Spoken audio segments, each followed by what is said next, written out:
Alright, so today I wanted to go over my Glock, go over the build, go over my concealed carry holster, and then my duty belt.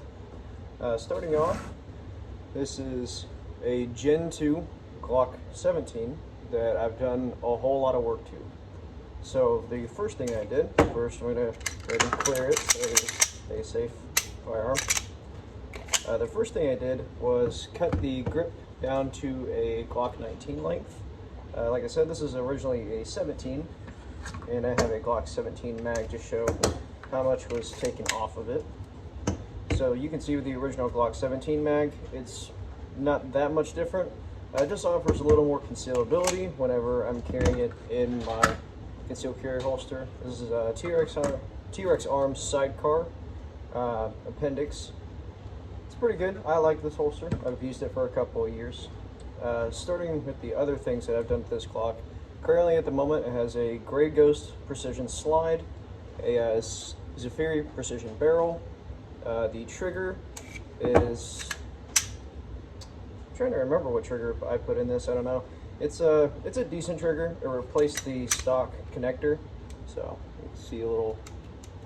It's got a decent amount of take up, but it's not too much. Pretty crisp break, and then on reset. It's an alright trigger. I've liked it. It served me well. The Gray Ghost precision slide that I got was cut for a Delta Point Pro. This is the optic that I already had. Sights, I have Strike Industries metal sights. They are suppressor height, so it does allow me to co-witness through my optic if my battery were to ever go out.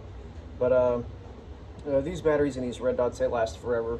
I've changed it one time. It wasn't even dead yet. I just wanted a new battery in there just to be safe.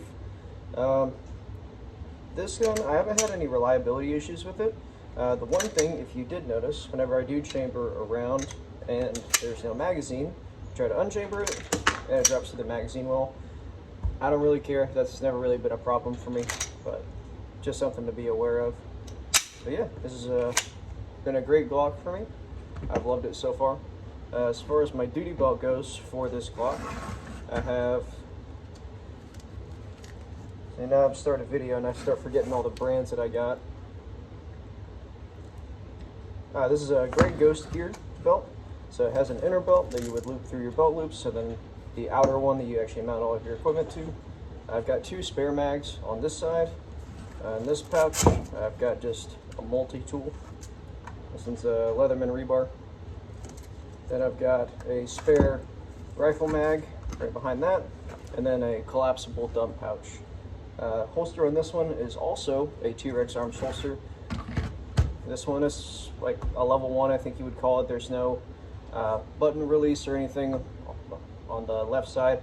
It's simply just a retention holster. It just clicks in. It's pretty solid. I've liked it. I haven't ran much with it, but as far as retention goes, I think it's just fine. If it needed anything more, I'd just tighten the screws down a couple more turns and call it good. But pretty solid belt and holster combination, I'll say. Yeah, that was pretty much just going over what I've put into this Glock, done to it, and it shoots great. In one of my other videos on here, I've shooting it at about 50 meters, and I went 5 for 5. But yeah, I love this Glock. I will continue to conceal carry it and all that. Ammunition that I do use for concealed carry is the Hornady Critical Defense, and then for standard just plinking ammo, I use Federal White Box 124 grain, so it does match the grain of my carry ammunition. That way I don't have a point of impact shift when switching between different types of ammo. But yeah, that's it. Thank you guys for watching.